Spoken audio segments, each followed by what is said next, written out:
Noong April 19, 1973, isang extraterrestrial landing unit ang umalis mula sa buwan at bumaba sa daigdig, na nagdulot ng isang napakalaking pagsabog. Mula sa araw na iyon, ang buong sangkatauhan ay nalubog sa isang tadong digmaan laban sa mga nilalang na alien. Ang pandaigdigang populasyon ay bumagsak sa mahigit 1 bilyon. Ang mga mananakop na ito mula sa kalawakan, na ang pinagmulan ay nagmula sa daigdig mismo, ay kilala bilang Beta. Upang labanan sila, ang sangkatauhan ay bumuo ng mga tactical na mandirigma. Noong Hulyo 1988, inilunsad ng Beta ang kanilang pagsalakay sa Japan. Sa isang kisap mata, nasakop nila ang hilagang Kyushu at ang rehiyon ng Chagoko. Pagsapit ng Agosto 15, maging ang kabisera ng imperyo ng Kyoto ay bumagsak na.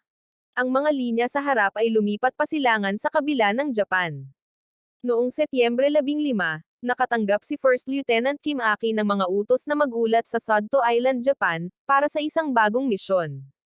Si Kim Aki ay naglakad ng mag-isa patungo sa base. Ang kanyang mga kasamahan sa operasyong ito ay sina Second Lieutenant Akiyushi at Second Lieutenant Seita. Gayunpaman, dahil siya lang ang may totoong karanasan sa pakikipaglaban, ang dalawa pa ay kinailangang sumailalim sa pagsasanay gamit ang mga Tactical Surface Fighter Simulator. Bukod pa rito, si Second Lieutenant Kisano ay itinalaga bilang support pilot para kay Kim Aki.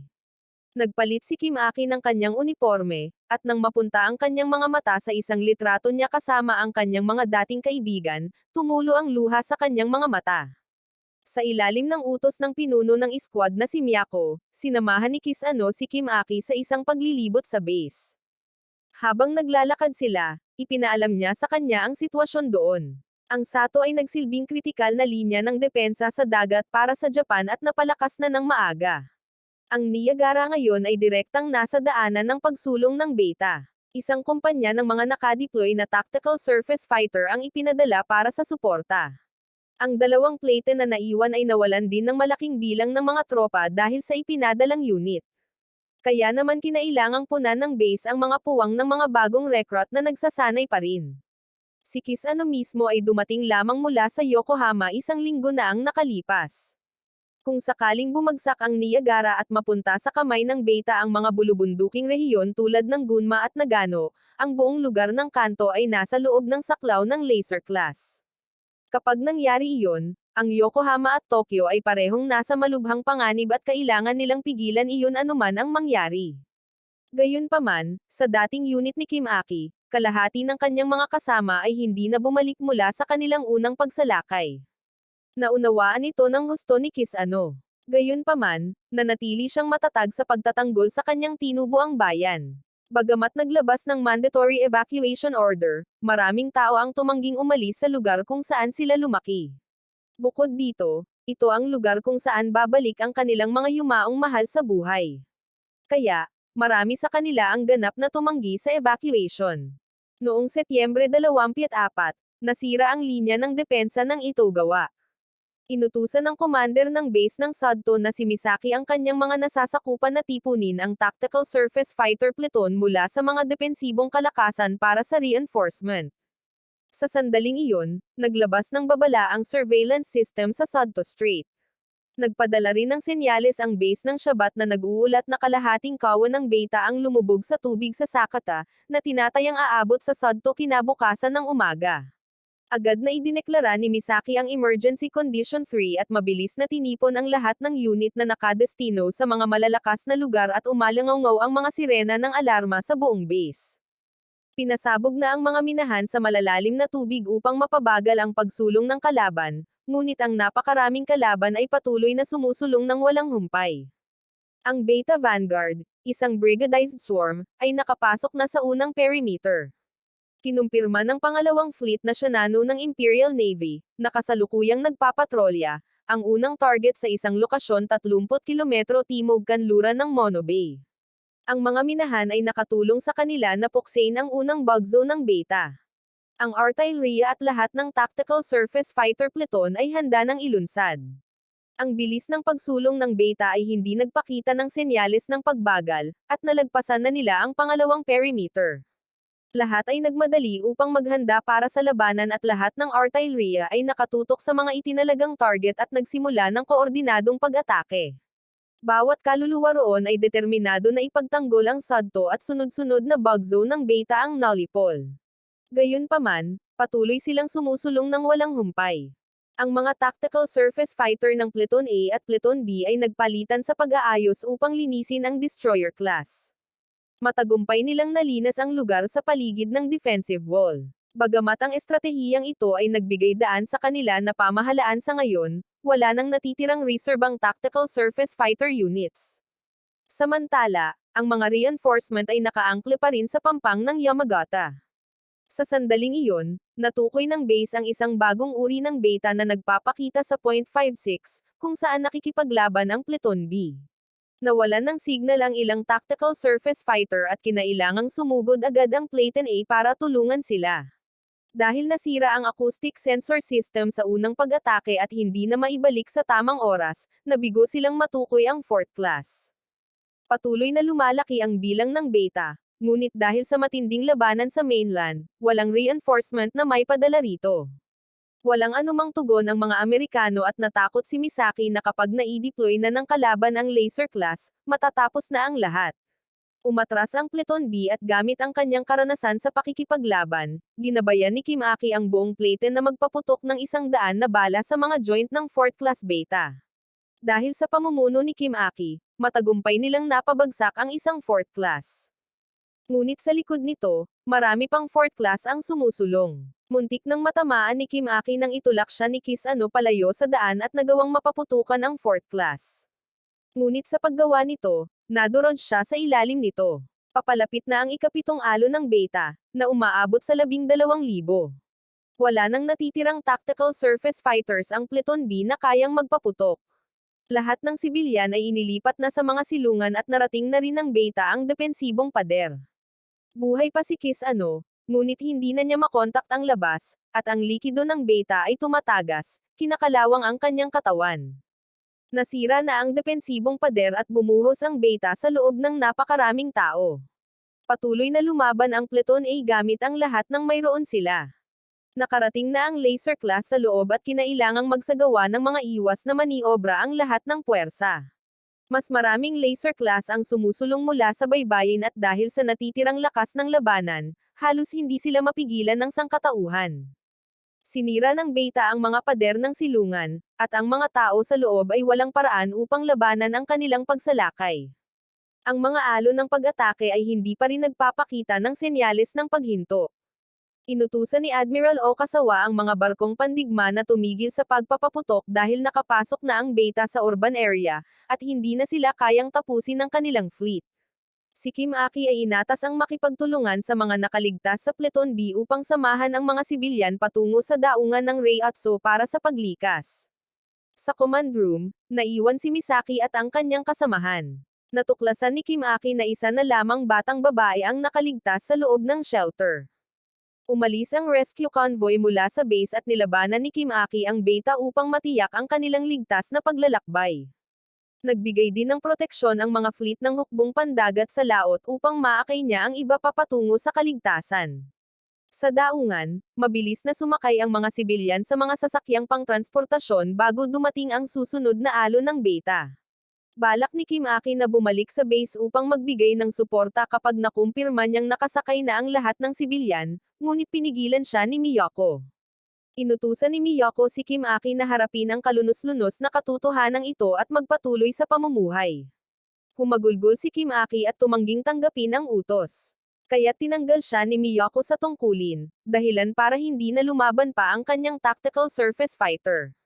Naiwan si Miyako mag-isa upang pangalagaan ang base. Ginawa rin ng mga fleet ang lahat ng kanilang makakaya upang tumulong. Sa kabila ng paghimok na umatras, wala sa mga kawani ng komandang sumakay sa mga barko. Ang batang babae na nailigtas mula sa kanlungan ay parang isang himala sa gitna ng mapaminsalang digmaang ito. Pagkalipas ng ilang araw, ang rehiyon ng Hokuriku ay nahulog sa mga kamay ng beta, at ang pinagsamang bilang ng mga nasawi at nawawalang tao sa buong imperyo ay umabot sa 36 na milyon. Sa isla ng Sadto, ang pugad bilang 21 ay itinayo ng beta. 3 taon na ang lumipas mula nang bumagsak ang SADTO at noong Disyembre 2001, nagpa siya ang sangkatauhan na talikuran ang daigdig. Itinakda ng Alternatibo 5 na 1 bilyong tao ang mananatili sa daigdig upang magpatuloy sa pakikipaglaban, habang ang ilang piling tao, humigit kumulang 100,000, ay lilipat sa isang planeta na lampas sa solar system ayon sa plano. Nagising si Takiro mula sa kanyang panaginip at napaluha siya nang mapagtanto niyang nasa sarili niyang silid siya. Kaya naman naniniwala siyang ang pag-abandona sa daigdig ay isa lamang panaginip. Ngunit nang makita niya ang mga guho sa labas, alam niyang hindi ito panaginip. Kahit papaano ay bumalik siya sa 2 buwan bago ang nakatakdang paglulunsad ng Alternatibo 5. Tumakbo si Takiro ng mag-isa sa isang tulay, nakatingin sa lungsod sa ibaba. Napagtanto niyang unti-unting kumukupas ang kanyang mga alaala at ang tanging naaalala niya ay ang panunood sa huling destroyer na lumulutang sa kalangitan. At pagkatapos noon, wala na. Ngunit kung totoo ito, sa mismong oras na ito, ang immigration fleet ay ginagawa rin. Mahigit kalahati ng sangkatauhan ang maiiwan at inihampas niya ang kanyang kamao sa isang kalapit na puno sa galit at nagpas siyang pumunta sa isang tao. Kasunod ng kanyang mga pira-pirasong alaala, tumakbo siya papunta sa base ng Yokohama. Pinigilan siya ng mga sundalong nagbabantay sa gate at hiniling na makita ang kanyang permit at mga papeles ng pagkakakilanlan.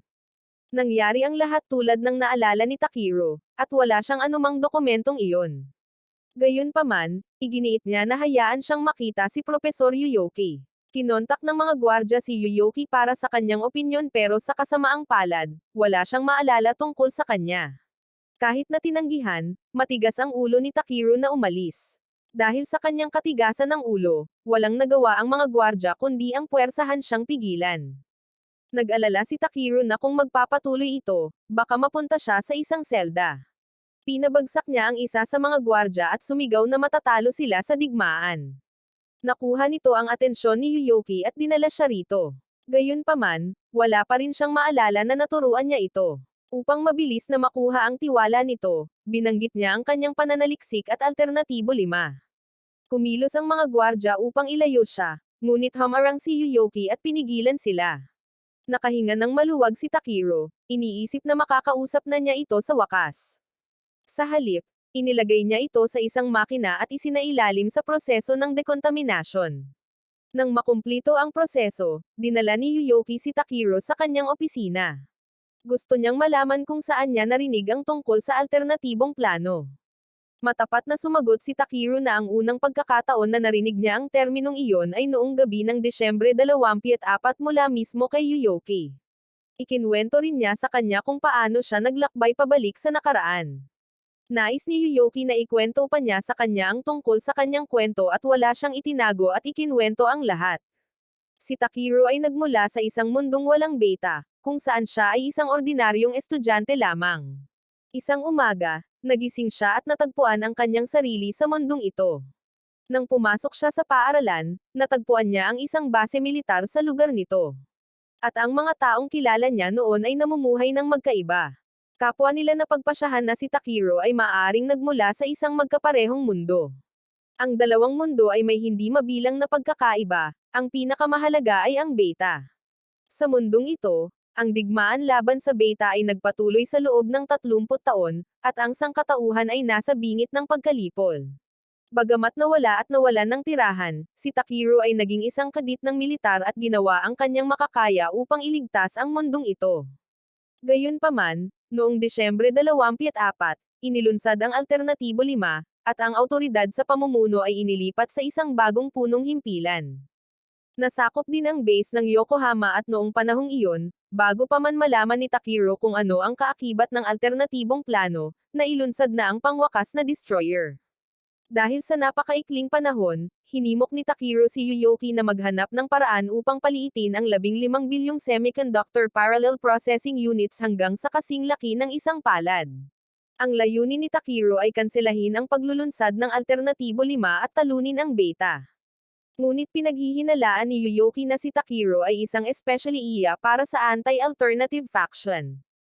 Malamig na itinutok ni Yuyoki ang kanyang baril kay Takiro at iginiit ang katotohanan.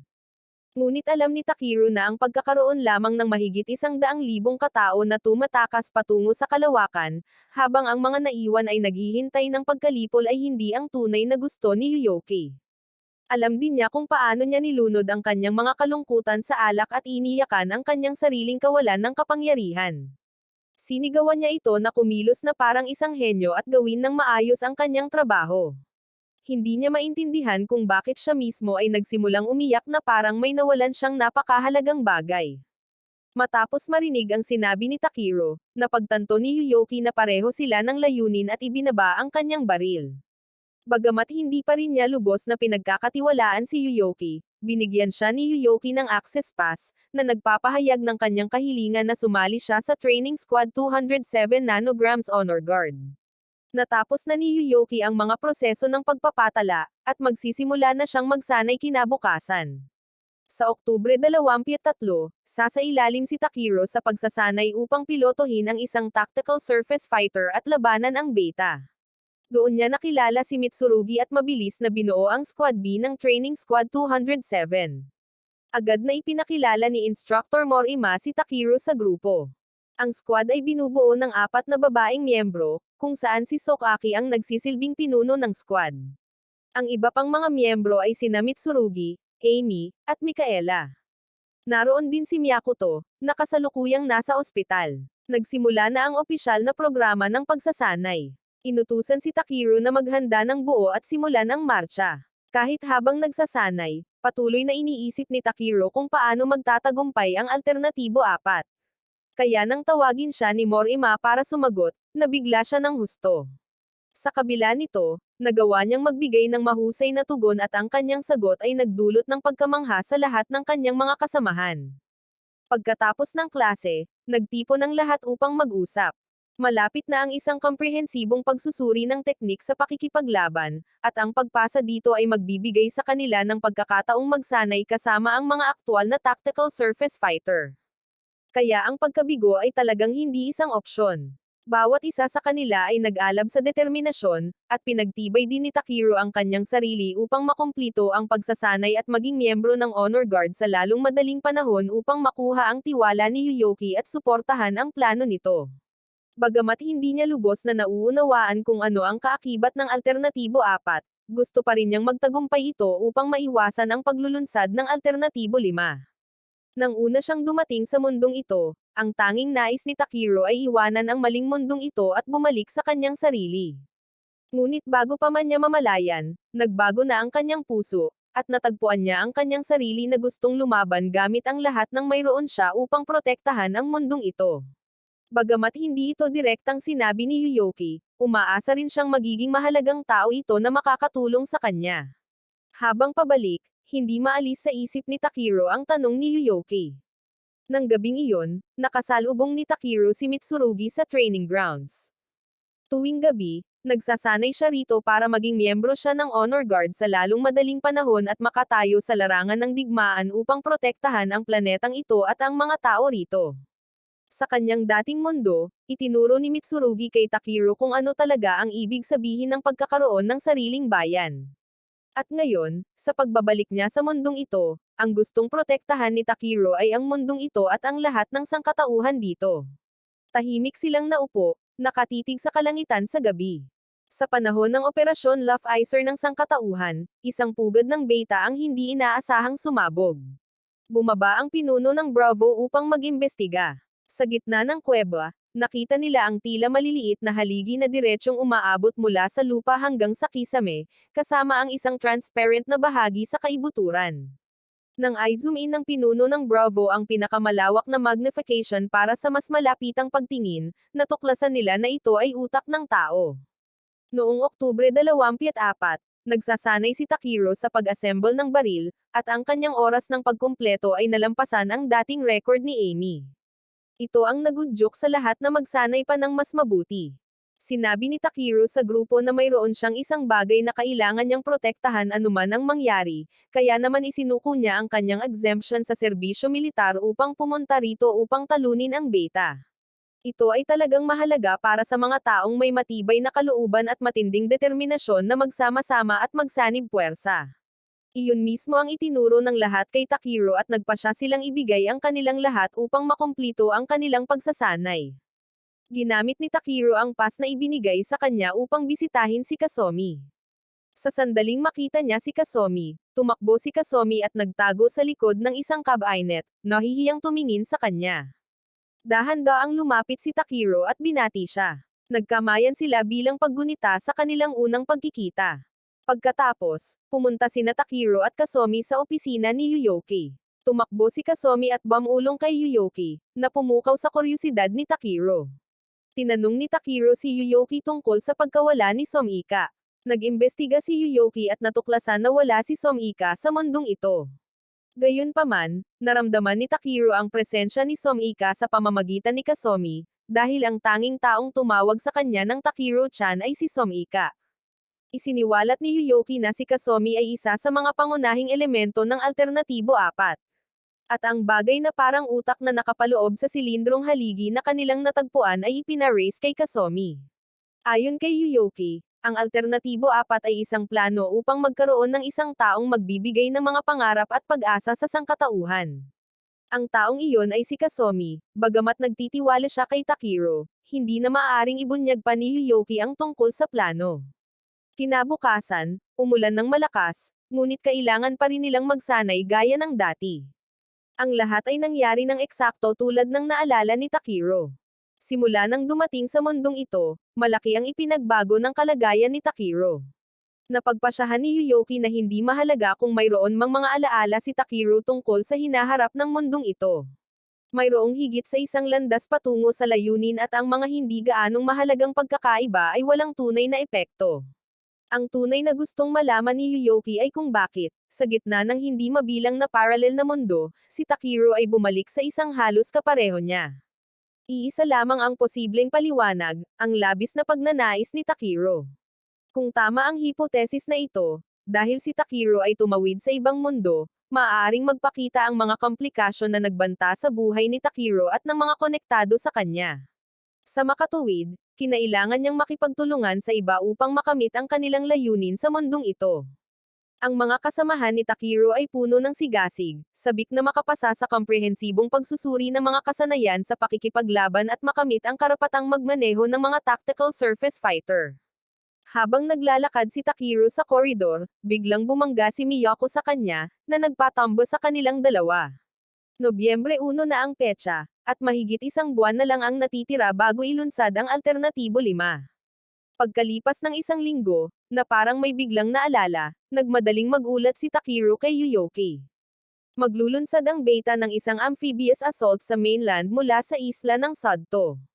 Sa Nobyembre 11, isang grupo ng beta na darating sa mainland ang makakalusot sa mga linya ng labanan ng Imperial Army at maglalaho ng ilang panahon. Di nagtagal, muling magsasama-sama sila at lalampas sa pangalawang linya ng depensa. Ang beta ay kikilos patimog sa kahabaan ng Absolute Defense Line ng Hilagang Kanto. Pagkatapos ay magbabago sila ng direksyon sa mga prefecture ng Nagano, Gunma, at Nagata. Mapipigilan ng Imperial Army na malusot ang Absolute Defense Line at kung matatalo ang mga puwersa ng Imperial, lilikha ito ng pagkakataon para makapasok ang beta sa Absolute Defense Line. Sa puntong iyon, susuriin na ng militar ang layunin ng beta, at tatapusin sila ng Imperial Army. Hinimok sila ni Takiro na atakihin ang beta mismo sa baybayin ng Niagara. Gayunpaman, dahil ang impormasyon ni Takiro ay walang anumang batayan, nais ni Yuyoki na maghintay at tingnan kung ang mga pangyayari ay magaganap gaya ng kanyang inilarawan. Galit na galit si Takiro dahil ang paghihintay ay nangangahulugan ng maraming tao na masasawi. Ngunit nakita ito ni Yuyoki bilang kinakailangang kabayaran para mapatunayan ni Takiro ang kanyang mga pahayag. Hindi maaaring basta na lang tumayo si Takiro at panuurin ang napakaraming tao na masawi. Dahil sa desperadong pakiusap ni Takiro, sa wakas ay sumang-ayon si Yuyoki na magtiwala sa kanyang sinabi. Mabilis na dumating ang oras sa petsang hinulaan ni Takiro. Totoo nga, nakakita sila ng isang beta swarm na nagmumula sa pugad sa isla ng Sodto, at ang lahat ay naganap ng eksakto tulad ng inilarawan ni Takiro. Dahil nauna nang binalaan ni Yuyoki ang militar sa pagkakataong ito, sila ay ganap na handa, at ang mga beta ay mabilis na nalipol. Kabaligtaran ng tuwa ni Takiro, nanatiling malalim ang iniisip ni Yuyoki na may nababagabag na ekspresyon at ipinagpatuloy nila ang kanilang pagsasanay.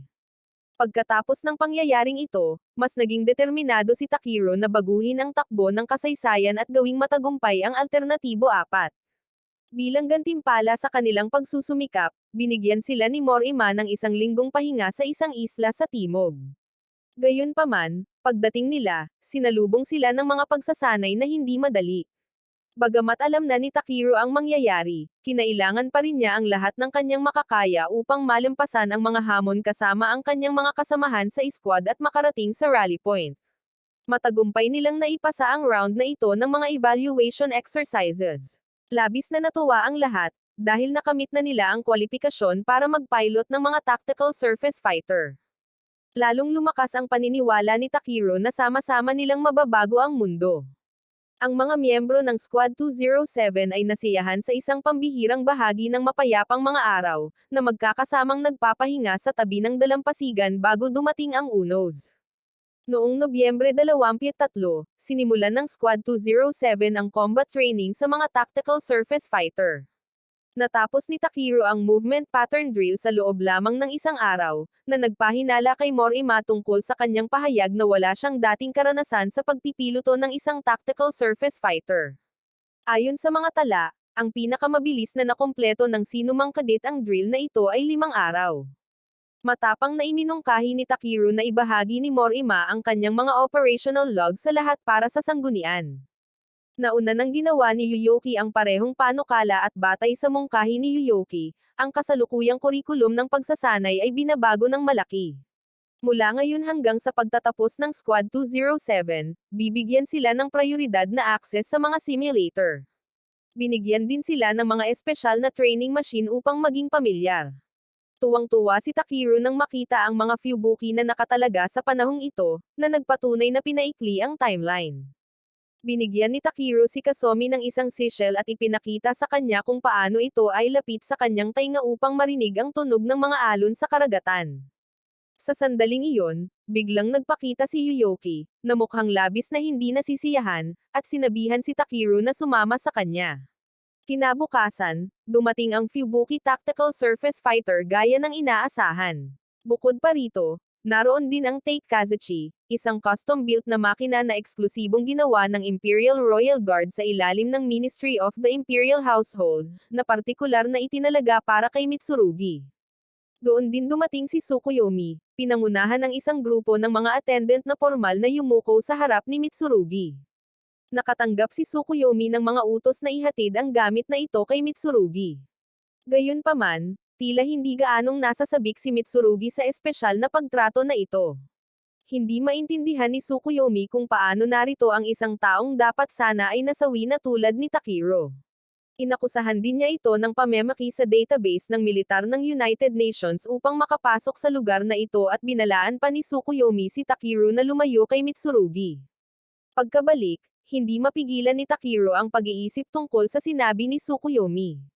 Nangangahulugan ito na ang bersyon ni Takiro na katutubo sa mundong ito ay dating umiral at nasawi na. Noong Nobyembre 25, ang Squad 207 ay tinanong ng kanilang mga nakatataas tungkol sa pagpapakita ng mga tiknakuchi, ngunit tumanggi silang sumagot dahil humakbang si Takiro upang makipagtalo. Tinamaan siya, ngunit hindi siya nagpakita ng takot at nanindigan laban sa kanila. Dinala rin ni Tsukuyomi ang mga miyembro ng Royal Guard upang harapin ang militar ng United Nations dahil sa paggawa ng isang kaiyahiyang gawain sa liwanag ng araw. Sinubukan ng mga puwersa ng United Nations na balewalain ito bilang isang panloob na bagay, ngunit binigyan sila ni Tsukuyomi ng isang panunumbat na hindi nila malilimutan. Pagkatapos, ipinatawag si Takiro sa opisina ni Morima upang harapin ang mga kahihinatnan sa nangyari. Gayunpaman, sa pagkakataong ito, nagpa siya ang mga nakatataas na huwag nang ituloy ang usapin. Ito ang desisyon ni First Lieutenant Tsukuyomi. Ipinaalala rin ni Morima kay Takiro na magpasalamat sa kanyang mga kasamahan sa squad dahil ginawa nila ang kanilang makakaya upang ipagtanggol siya. Nagtanong pa nga si Morima ng may pag-aalala tungkol sa mga pinsala ni Takiro. Noong Nobyembre 26, natapos din ni Takiro ang movement pattern drill nang walang anumang problema. Gamit ang Fubuki, Ang kadaliang kumilos at paghawak nito ay higit na nakahihigit sa Gekushin sa lahat ng aspeto. Hiniling ni Takeru na ang mga kontrol ay maging mas katulad ng isang video game, na nagbibigay daan sa kanya na magsagawa ng mga cancel at combo ng intuitively, or marahil ay gumamit ng mga espesyal na command input upang i-override ang autopilot. Halimbawa, biglang naalala ni Takeru kung paano noong kanyang dating mundo, dati siyang naglalaro ng mga larong nakabase sa koponan kasama ang kanyang mga kaibigan at napakahusay ng kanilang koordinasyon sa isa't isa. Ang kaisipang iyon ay nagdulot ng isang ideya, at agad niya itong dinala kay Yuyoki. Iminungkahi niya ang paglalapat ng sistemang Valshore sa mga tactical surface fighter, na magpapadali sa operasyon ng mga ito para sa lahat. Iniisip niya ang mga pagkansela ng evasive maneuver at mga input ng combo. Karaniwan, kapag malapit nang bumagsak ang isang tactical surface fighter, automatiko itong papasok sa isang defensive stance kapag nagsimula na ang defensive sequence. Walang manual control na posible at ang pagkansela ay magpapawalang bisa dito. Bagamat iniiwan nito ang tactical surface fighter nang wala ang defensive posture nito, papayagan nito ang piloto na magpaputok kahit na nahuhulog. Para sa mga combo, ang pagsasagawa ng ilang partikular na maniobra sa loob ng isang takdang panahon ay magti-trigger ng mga aksyon na naiiba sa mga karaniwang aksyon, katulad ng pagsasama-sama ng mga espesyal na galaw. Malinaw na naunawaan ni Yuyoki ang ibig sabihin ni Takeru. Una, ang pagpapasimple ng mga operasyon. Pangalawa, ang pag-standardize ng mga control trajectory sa mga template. Naniniwala si Takeru na kung mako-convert nila ang nakaimbak na data ng maniobra at hahayaan siyang iset up ang mga combo, magiging ganap itong magagawa. Pagkatapos ay itinuro ni Yuyoki ang depekto sa planong ito, hindi palaging pareho ang kilos ng kalaban, at hindi posibleng lumikha si Takeru ng sapat na template para masakop ang bawat posibleng senaryo. Iminungkahi ni Takeru na gumawa ng ilang pangkalahatang maniobra at iwanan ang lahat ng paggawa ng desisyon sa computer, ngunit tumutol si Yuyoki, na nangangatwiran na kung gagawin nila iyon, hindi nakakailanganin ang mga pilotong tao. Sa wakas ay naunawaan ni Takeru na gaano man kaiba-iba ang mga template, kailangan pa ring ilagay ang mga makina sa mga partikular na sitwasyon upang makagawa ng mga desisyon. Bamantong hininga si Takeru sa pagkadismaya, iniisip na nakaisip siya ng isang napakagandang ideya ngunit gusto talaga itong subukan ni Yuyoki. Ang pangunahing problemang ito ay ang pagpapahusay ng autonomous processing capability ng tactical surface fighter. Walang pag-aatubili, sinimulan ni Yuyoki ang paggawa ng mga pagsasaayos sa kanyang computer. Mula ngayon, gagamitin nila ang training machine ni Takeru para sa verification, pagsubok, at patuloy na pagkolekta ng datos. Simula ngayon, si Takeru ay magiging isang test pilot upang patunayan ang bagong konseptong ito. Noong Nobyembre 27, dumating si Kasumi upang gisingin si Takeru at binigyan siya ng isang regalo. Sa loob ay isang drawing ng isang game guy, isang bagay na wala sa mundong ito. Nang lumingon si Takeru upang tanungin siya tungkol dito, nawala na si Kasumi. Sa pagtatapos ng klase ng araw na iyon, inanunsyo ni Morima na darating bukas ang pangalawang kalihim ng internal na ugnayang panloob ng mga bansa ng nagkakaisang mga bansa upang siyasatin ang kanilang himpilan. Sa simula, ang schedule ay dapat na unti-unting magpatuloy simula bukas, at nagplano sila ng isang kunwaring ehersisyo sa labanan sa lungsod sa distrito ng Old Town, ngunit pinabilis ng mga nakatataas ang takdang panahon. Hindi ito tugma sa mga alaala ni Takeru dahil dati ay naganap ang inspeksyon ng pangalawang kalihim pagkatapos ng ehersisyo sa lungsod.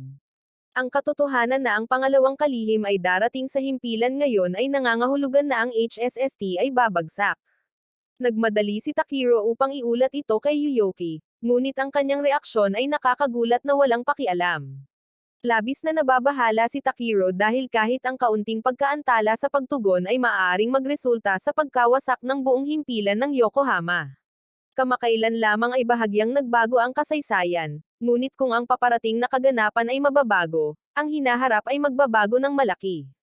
Sa makatuwid, ganap na ipinagbawal ni Yuyoki si Takeru na makialam. Sa puntong ito, wala pang isang buwan bago ilunsad ang Alternatibo 5. Dahil sa kawalan ng kapangyarihan, si Yuyoki ay sumang-ayon na lamang kay Takeru na harapin ang nalalapit na sitwasyon. Ang pangkat na nagtutulak sa Alternatibo 5 ay malamang nasabik na naghihintay sa paglala ng mga bagay-bagay. Posible rin na hinanda na nila ang kanilang mga sarili upang isakripisyo ang lahat para sa isang pag-atake sa Kashgar. Ito ang pinakaunang lugar na napuntahan ng beta sa daigdig at ang mga lugar na ipinapakita sa screen ay nagpapakita ng mga lokasyon ng iba't ibang mga bahay pukyutan. Sa Japan, ang beta ay may dalawang base at ang isa ay nasa isla ng Sodto. Bago ang operasyon upang mabawi ang pangunahing isla, ang base mismo ng Yokohama ay dating teritoryo ng beta. Ang ilan sa mga pasilidad na itinayo ng beta ay gumagana pa rin, kaya naman hindi nawala ang mga pagbasa. Sa sandaling ito napagtanto ni Takeru na ang base na kanilang tinitirhan ay talagang isang bahay pukyutan, isang pugad ng beta. Si Takeru ay nakaupo ng ilang araw sa ilalim ng isang puno, nakatitig sa wasak na lungsod. Hindi mapigilan ng kanyang isipan ang pag-iisip na ang lugar kung saan ang lahat ay naninirahan ng casual ay dating isang pugad ng beta. Sa silid-aralan, umiiyak ng walang humpay si Micaela dahil sumulat siya ng liham sa kanyang ama, ang pangalawang kalihim ng Internal Affairs, na nagsasabing siya ang pinuno ng squad, gusto lang niya itong ipagmalaki ng kaunti. Ngunit ngayon ay nagdulot ito ng hindi na mababawi na sitwasyon.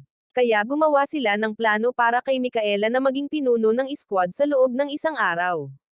Dumating ang pangalawang kalihim ng Internal Affairs ng United Nations ayon sa schedule.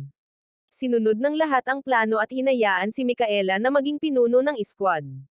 Si Micaela ay binigyan ng gawain na samahan ang kanyang ama sa isang paglilibot sa base. Tuwang-tuwa ang kanyang ama nang makita kung gaano lumaki ang kanyang anak na babae. Bagamat medyo nakakainis para sa iba na sumunod sa mga utos ni Micaela, nakiisa pa rin sila. Ipinahayag pa niya ang kanyang pagnanais na ipagkatiwala si Micaela sa pangangalaga ni Takeru at, habang ginagawa niya ito, ay nagpahiwatig na gusto niya ng apo para ipagpatuloy ang apelyido ng pamilya. Ang iba, nang marinig ito, ay agad na itinali si Takeru at kinaladkad palayo sa pagkukunwaring naghahanda para sa salusalo.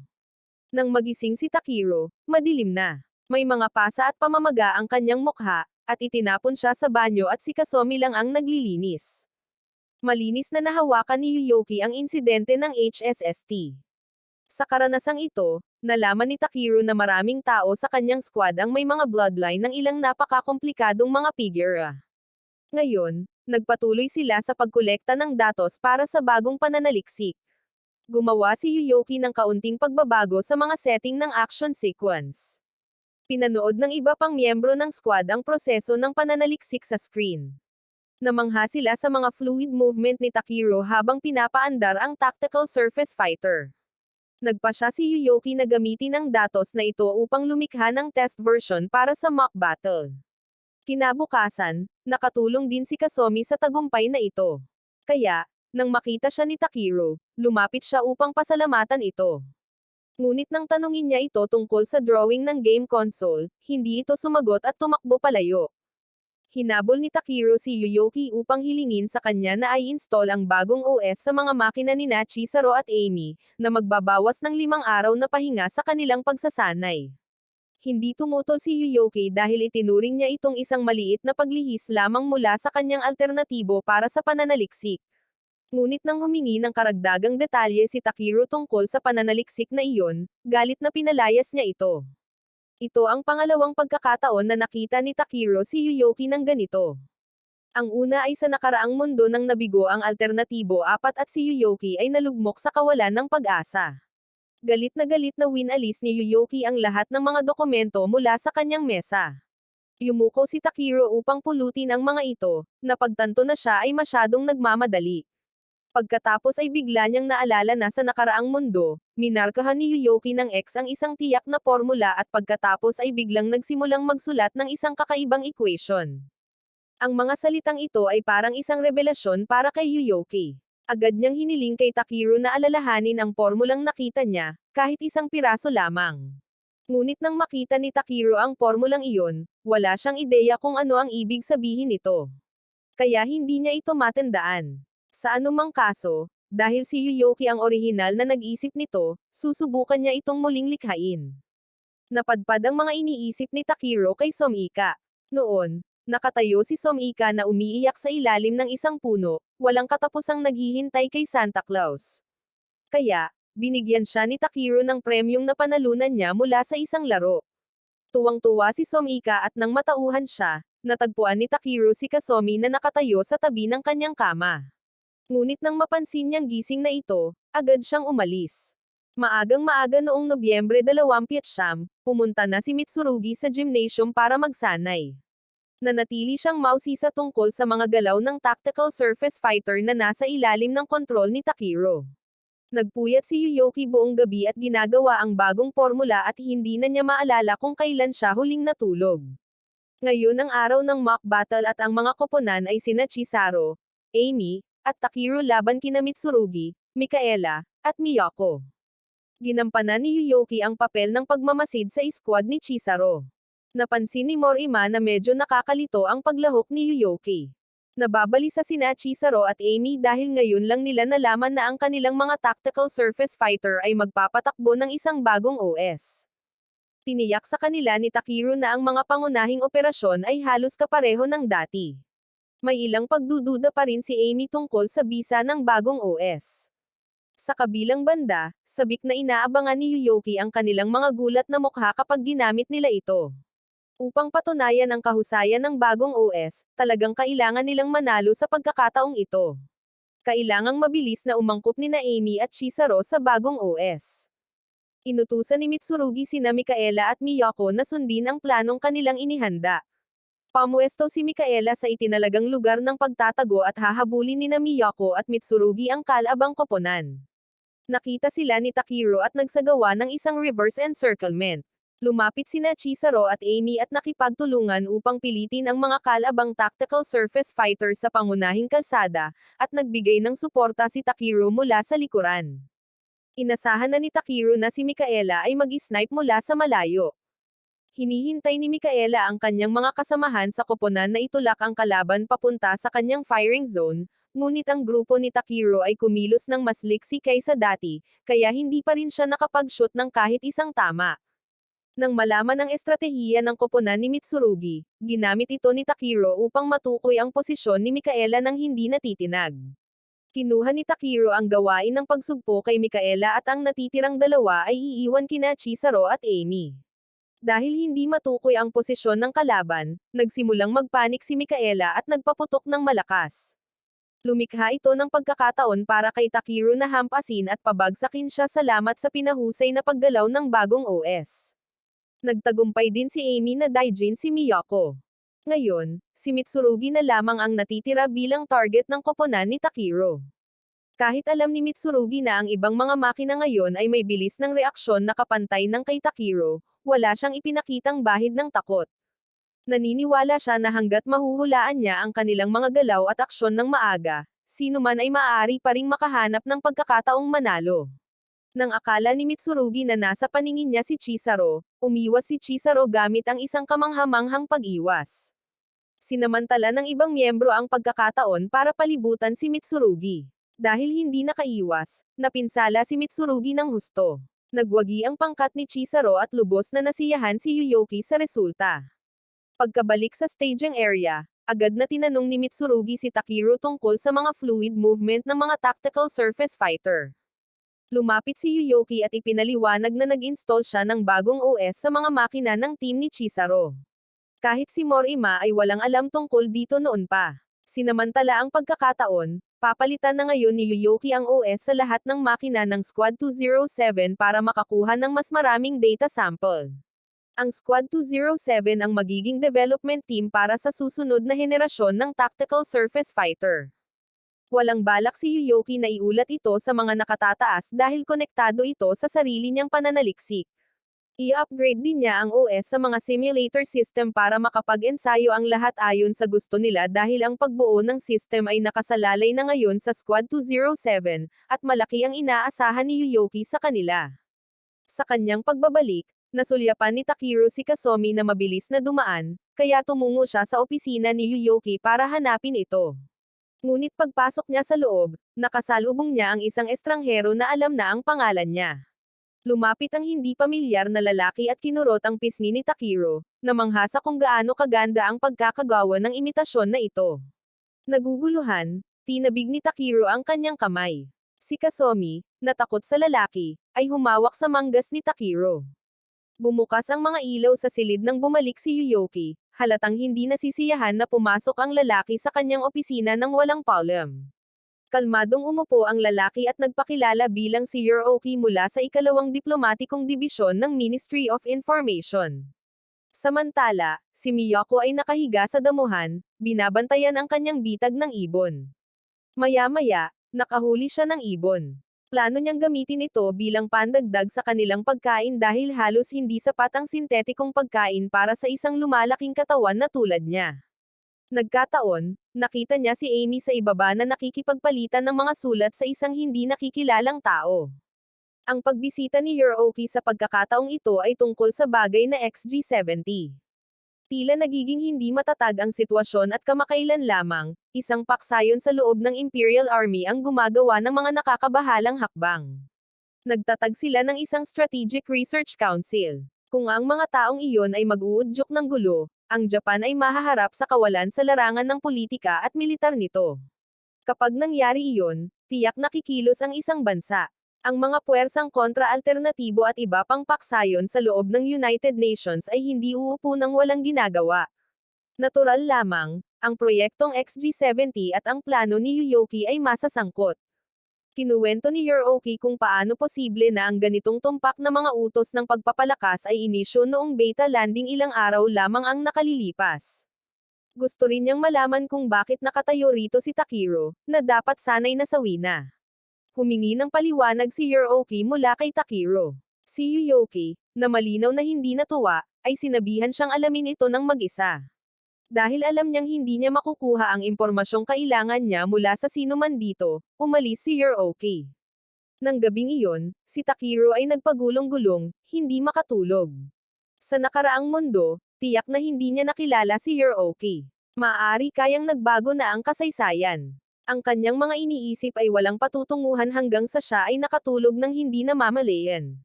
Sa kanyang panaginip, nakita niya muli si Somika.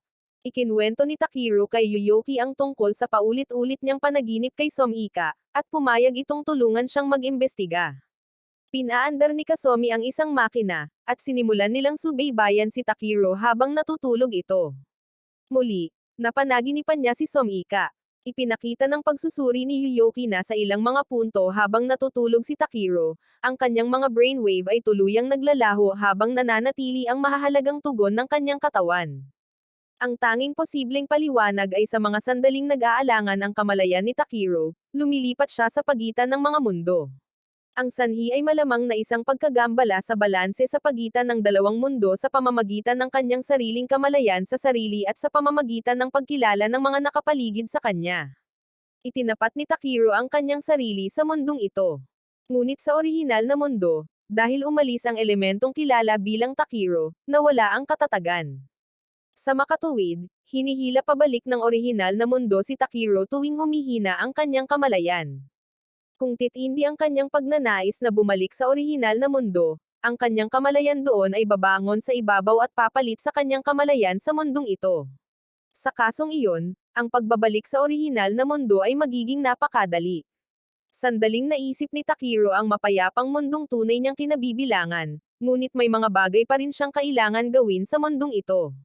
Kaya, hindi pa siya handang bumalik. Gayunpaman, naniniwala si Yuyoki na kailangan ni Takiro na bumalik sa orihinal na mundo upang makuha ang pormulang isinulat niya noon doon, na siyang bubuo sa alternatibo para sa eksperimento at lulutasin ang kawalang tatag na sumasalot sa mundong ito. Naunawaan ni Takiro ang pangangailangang bumalik sa orihinal na mundo upang makuha ang pormulang maaaring magligtas sa isang ito. Ang hindi niya maintindihan ay kung bakit pinapakisama siya ni Yuyoki sa isang silid kasama si Kasumi. Kinabukasan, dumating siya sa cafeteria na mukhang pagod na pagod kasama si Kasumi. Kinuha pa ni Kasumi ang pagkain gamit ang kanyang chopsticks at ipinakain ito sa kanya, na nag-alab sa galit ng iba. Hindi nila mapigilan ang kanilang sarili at hiniling kay Takiro na ipaliwanag ang nangyari.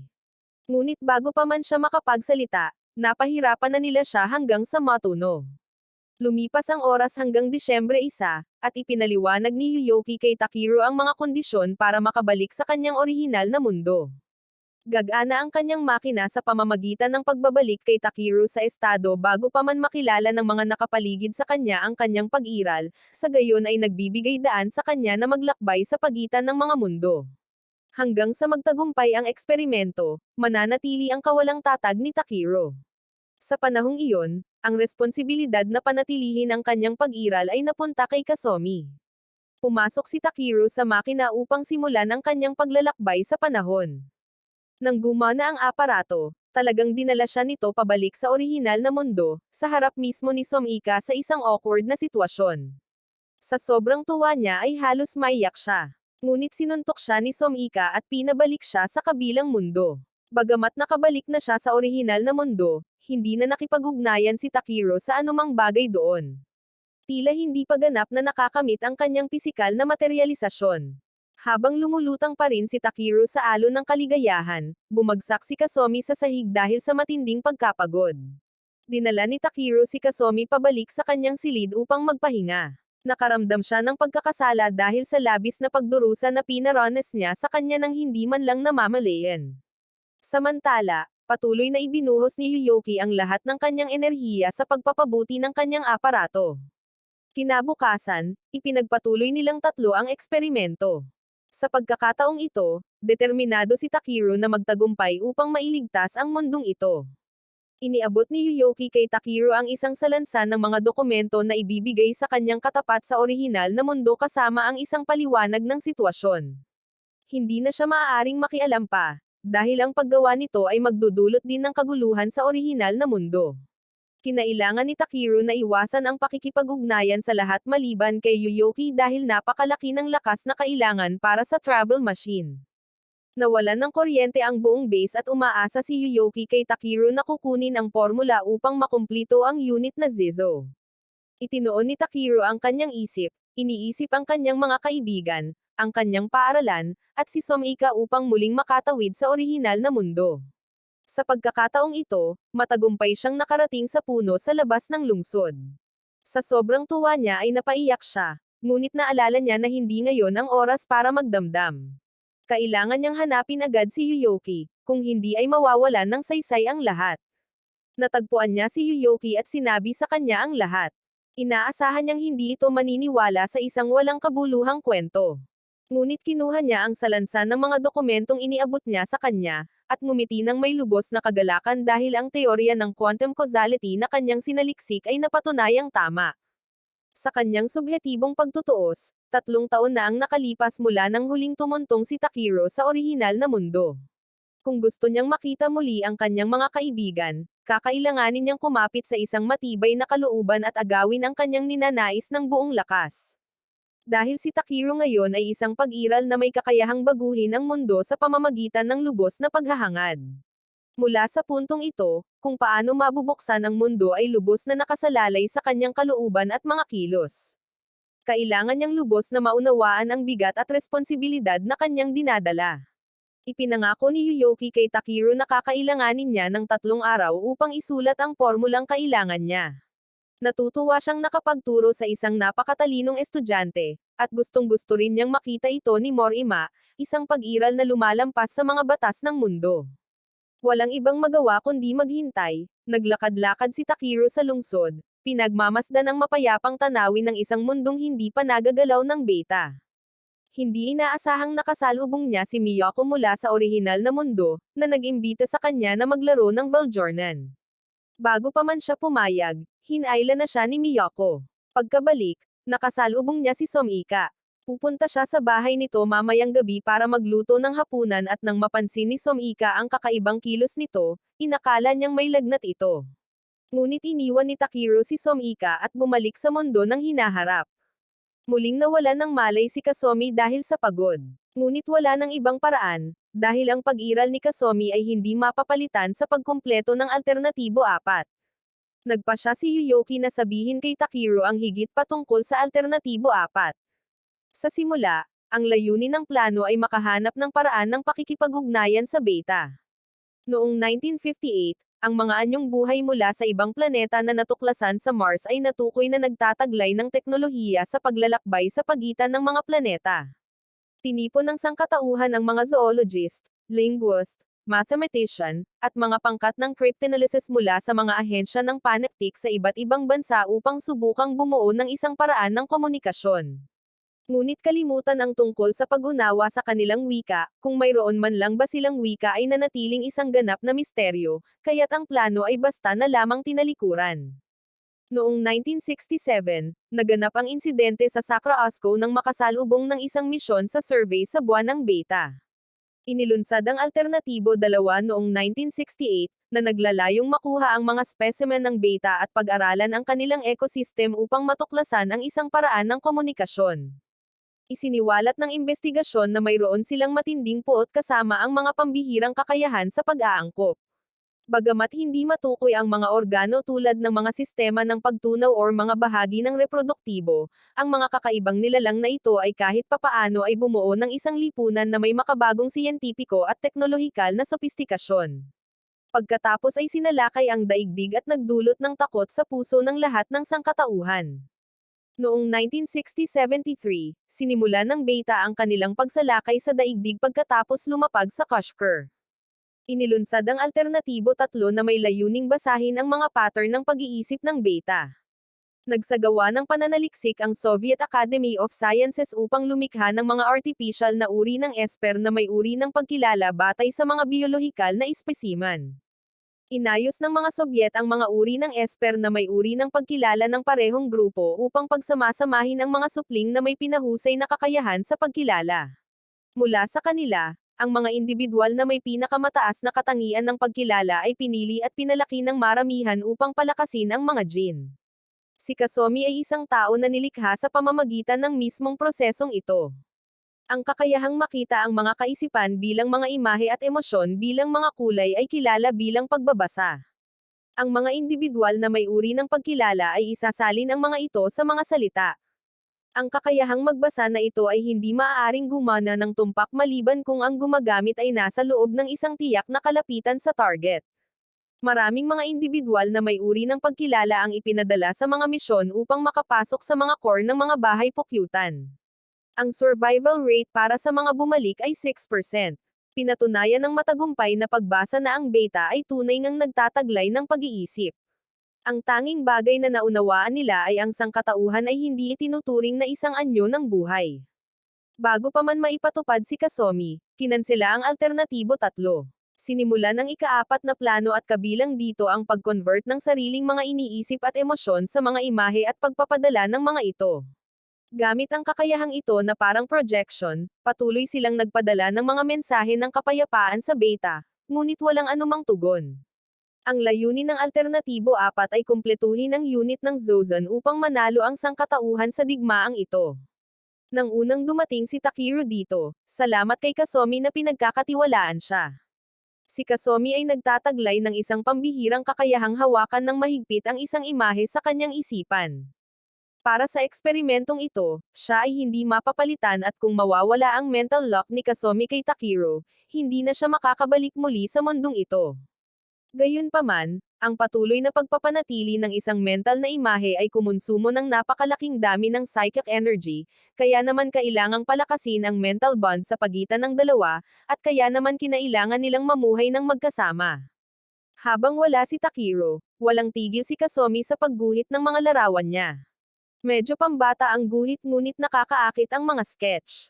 Para kay Kazumi, ito ang pinakamahusay na paraan upang mapanatili ang imahe nito sa kanyang isipan. Kaya, ginawa niya ito upang hindi mawala sa kanyang paningin si Takiro.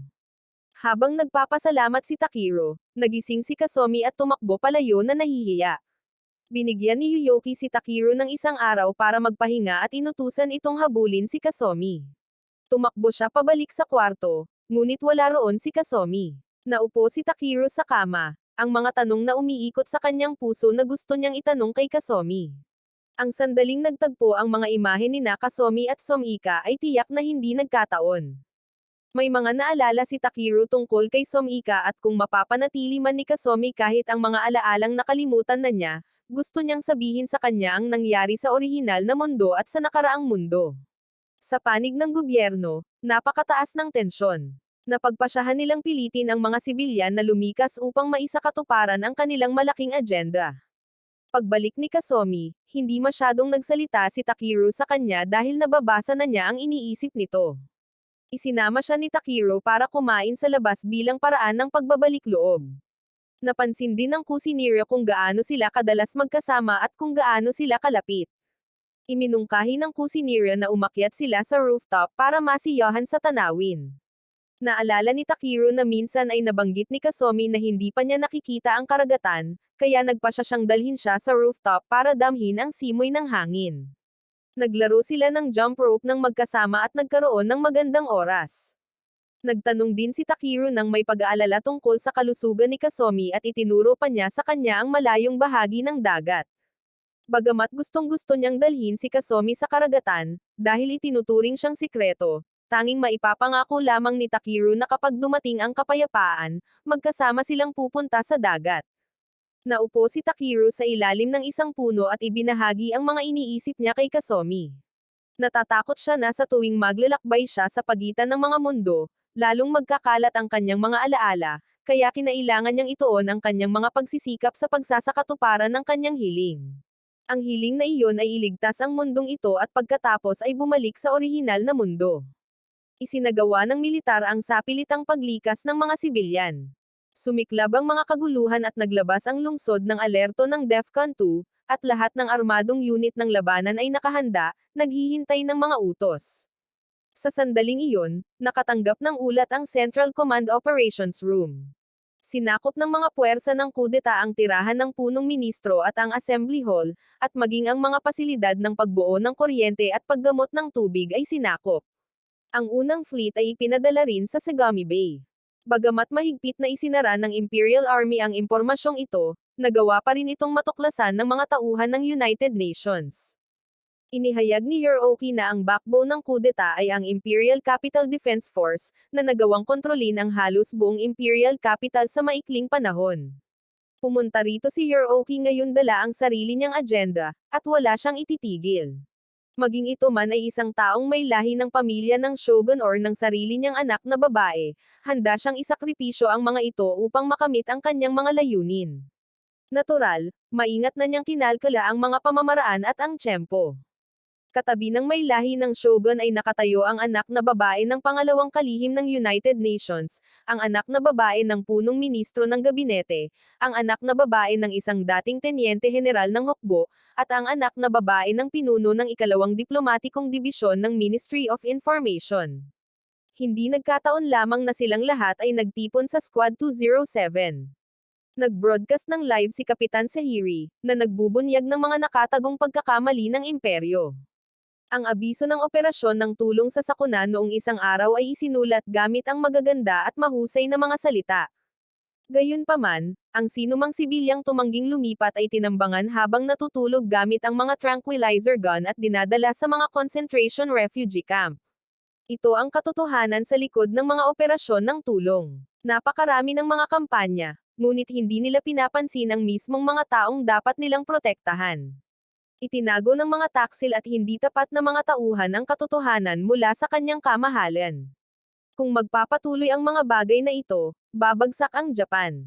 Mabilis na nagtipon ang Squad 207 at ipinaalam ni Morima sa lahat na ang karamihan sa Imperial Capital ay nasakop na ng mga puwersa ng kudeta at ang Ministry of Defense ay bumagsak na. Ayon sa pansamantalang pamahalaan, pinaslang ng mga puwersa ng kudeta si punong ministro Sokaki kasama ang maraming miyembro ng gabinete. Personal na pinaslang ni Kapitan Sahiri ang punong ministro at ang mga miyembro ng gabinete sa ilalim ng kanyang awtoridad. Sa kabila ng kanyang pinakamahusay na pagsisikap, hindi napigilan ni Chisaro ang kanyang mga luha nang marinig na nasawi ang kanyang ama. Nais ng pangalawang kalihim na makialam ang militar ng United Nations sa kudeta. Walang hangarin ng United Nations na makita ang Japan na bumagsak sa kawalang tatag. Kasabay nito, bumagsak ang Sodto Island. Umatras ang Estados Unidos mula sa kasunduan sa seguridad ng US-Japan, inilipat ang mga obligasyon at karapatan nito sa Greater East Asian Alliance. Hindi ito dumaan sa wastong mga pamamaraan at naghihintay ang Estados Unidos ng pagkakataon na kumilos sa sarili nitong kagustuhan. Ipinahayag din ni Yuyoki ang kanyang opinyon. Kung nais ng Estados Unidos na maiwasan na gawing larangan ng digmaan ang kanilang bayan, maaari nilang gamitin ang mga bomba upang pasabugan ang lahat ng dako maliban sa kanilang sariling teritoryo. Tiyak si Yuyoki na hindi papayagan ang paglulunsad ng Alternatibo 5 or ang unilateral na aksyon ng mga Amerikano. Mula simula hanggang katapusan, nakatayo lamang at nakinig si Yuyoki, pagkatapos ay umalis upang asikasuhin ang sarili niyang mga gawain. Lahat ng nasa Squad 207 ay labis na nag-aalala tungkol kay Chizaro, ngunit bilang pinuno ng squad, nanatiling determinado siyang huwag umatras sa operasyong ito. Nagpa siya ang United Nations Security Council na isama ang US 7th Fleet, at dahil dito, magsisimulang tumanggap ang Yokohama base ng mga puwersang Amerikano. Hindi inaasahan ni Yuyoki na mabilis na makakarating sa pinagkasunduan ang Security Council. Wala ring alaala si Takiro sa pangyayaring ito at natagpuan ni Yuyoki na favorable para sa kanila ang kasalukuyang sitwasyon.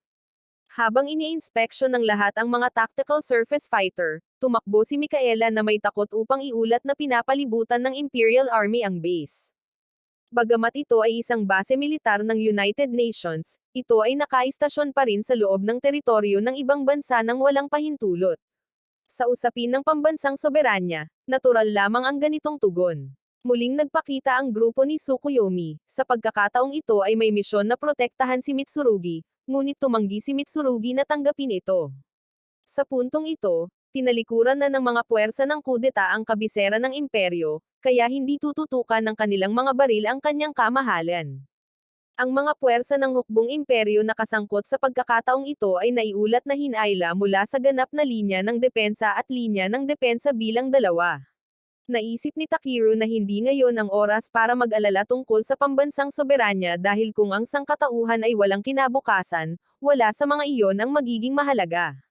Mabuti na lang, hanggang sa puntong ito, walang sibilyang nasawi.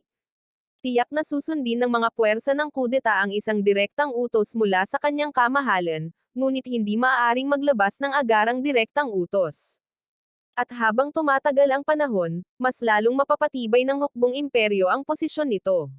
Mayroon ding panganib na papasok ang militar ng Amerika sa labanan bilang pag-iingat laban sa pagiging isang larangan ng digmaan ng kabisera ng imperyo.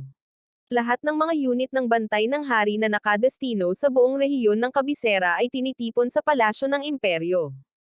Si Amy ay nakatayong mag-isa sa rooftop na may hawak na ilang mga sulat. Pinili ni Takiro na magtiwala sa kanya at lumakad palapit. Iniabot ni Amy ang sulat na hawak niya kay Takiro, ngunit hindi niya maintindihan ang nilalaman nito. Dahan-daang ipinaliwanag ni Amy na si Sashima ay sa katunayan ay si Sehiri, ang pinuno ng kudeta. Binanggit din sa mga liham ang isang pangalan, si Ayamo, na ama ni Amy.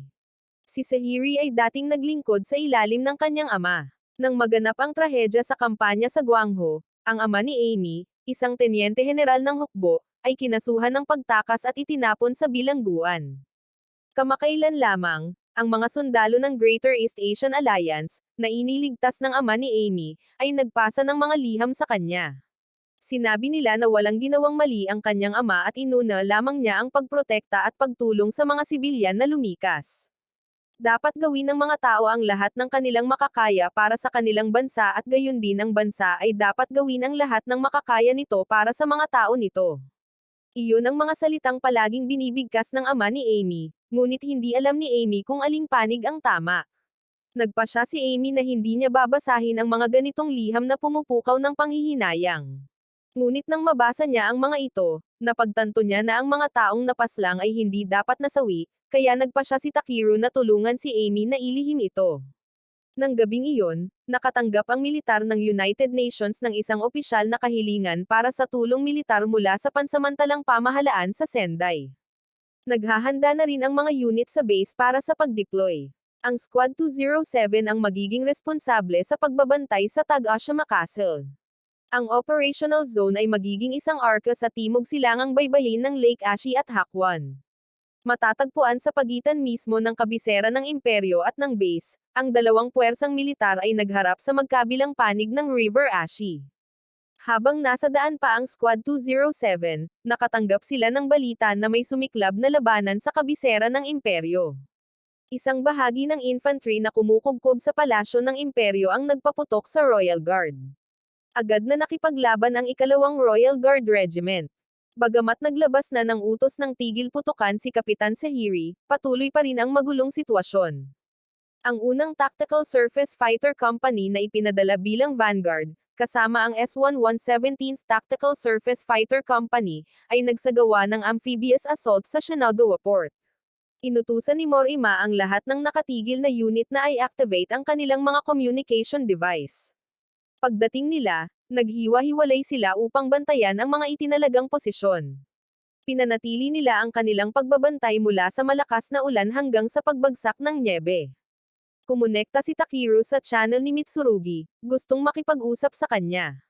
Naisip niya na malamang maiintindihan nito ang pangangatwiran ng pangkat ng coup dahil ang anunsyo ng kapitan ay sumasalamin sa sinabi niya mismo. Sa katunayan, naunawaan ni Mitsurugi ang kanilang mga damdamin sa panahong napakaraming buhay ang nawawala.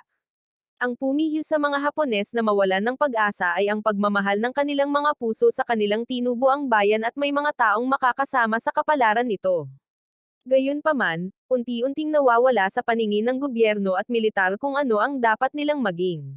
Yaong mga nag-iisip lamang ng kanilang sariling kapangyarihan at interes ay nag-aagawan sa bansang ito. Ang pagsisikap na iligtas ang bansa at ang mga tao nito mula sa estadong iyon ang siyang tiyak na pag-iisip ng mga puwersa ng coup. Noon pa man ay naniniwala si Takeru na kung mabibigo ang sangkatauhan, matatapos ang lahat. Ipinapalagay niya na si Mitsurugi ay nahuhuli sa pagitan ng kanyang katapatan sa shogun at ang mga tao na isinasama sa mga rebeldeng coup, ngunit hindi ganoon ang pananaw ni Mitsurugi. Gusto lang niyang makibahagi sa pagdurusa ng mga dumaranas ng ganitong paghihirap. Hiniling pa ni Mitsurugi kay Takeru na patawarin siya sa kanyang kahinaan dahil ang pagbabantay sa isang lugar ay nagpaantok sa kanya ng husto. Gusto sanang lumabas sandali si Takeru mula sa Tactical Surface Fighter at hiniling sa kanyang mga kasamahan na bantayan ang kanyang bantay. Naglakad siya patungo sa Tagashima Palace at natagpuan ang dalawang walang armas na tao sa kagubatan. Binunot niya ang kanyang sandata at inutusan silang huminto. Ngunit nang lumingon ang dalawa, nagulat siya nang makita na ang isa sa kanila ay kamukhang kamukha ni Mitsurugi. Bigla ring nagpakita si Yurooki at ang kamukhang kamukha ni Mitsurugi ay si Kubuhi, ang acting Grand Shogun at ang kanyang kamahalan na may hawak ng ganap na ehekutibong awtoridad sa imperyo ng Hapon. Sa puntong ito, natuklasan na lamang ng mga puwersa ng Kupei na umalis na si Kubuhi sa kabisera ng imperyo. Agad silang nagpadala ng mga sundalo upang habulin siya bago pa man kumilos ang ibang mga paksayon. Si Yurooki ang naglabas ng balita tungkol sa pagtakas ni Kubuhi. Kung hahabulin ng mga puwersa ng Kupei, hahabulin sila ng hukbong imperial, ng Royal Guard, at ng militar ng United Nations. Matatapos din ang labanan sa kabisera ng imperyo at nagboluntaryo si Kubuhi bilang pain. Mas maaga, nagutos si Kubuhi ng isang kompletong tigil putukan sa lahat ng puwersa, ngunit wala itong epekto. Nagbangon ang mga sundalo ng Kupei dahil sa pagkadismaya sa kasalukuyang kalagayan at kabilang sa kanila ang mga nagnanais na ang Japan ay magdusa sa digmaang sibil anuman ang mangyari. Ipinagkatiwala ni Yurooki kay Takeru ang misyon na ihatid si Kubuhi sa base ng Yokohama. Dahil kaya niyang ihatid si Kubuhi sa pamamagitan ng Tactical Surface Fighter, malamang na walang mas ligtas na lugar sa kasalukuyang sitwasyon. Matapos italaga ang gawain, umalis si Yurooki. Bago siya umalis, hinanggad ni Kubuhi ang kanyang ikabubuti, dahil ayaw niyang marinig ang pagkawala ng isa pang opisyal. Naniniwala si Yurooki na kahit na maaaring naligaw ng landas ang Japan, hindi pa ito ligtas. Kung sa pagkakataong ito ay maaalis nila ang kabulukan, muling madyay gising ang Japan. Pangalawa na lang ang may lalagay ni Kubuhi sa kanyang tiwala. Nag-aalala si Takeru na ang mga puwersang Amerikano ay nakadestino rin sa base ng Yokohama. Iyon mismo ang dahilan kung bakit kinailangang gawin ni Yurooki ang paglalakbay na ito. Doon lamang napagtanto ni Takeru na ang dahilan kung bakit sila ipinadala rito ay hindi dahil sa hindi gaanong mahalaga ang atas. Sa kabaligtaran, ito ang may pinakamataas na prioridad. Nakataas na ang kurtina ng engranding entablado, at agad na inutusan ni Yuyuki ang koponan ng Isami na huwag hayaang tumapak ang mga taong iyon dito. Nakipag-ugnayan din ang command sa lahat ng Squad 207 upang ipaliwanag ang sitwasyon.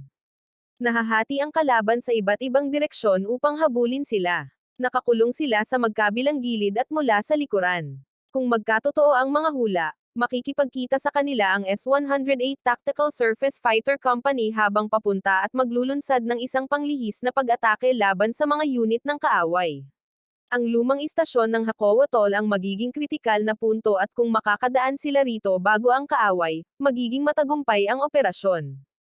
Ang ika-19 na Independent Royal Guard Squad ang magsisilbing rearguard. Ang Squad 207 ay susulong pakanluran, makikipagtagpo sa ika-11 na fleet, at babalik sa Yokohama Base. Sa operasyong ito, hindi sila maaaring umasa sa artillery or suporta sa himpapawid. Ang pangunahing prioridad ng operasyon ay ang ligtas na paghahatid kay Kubuhi sa Yokohama Base.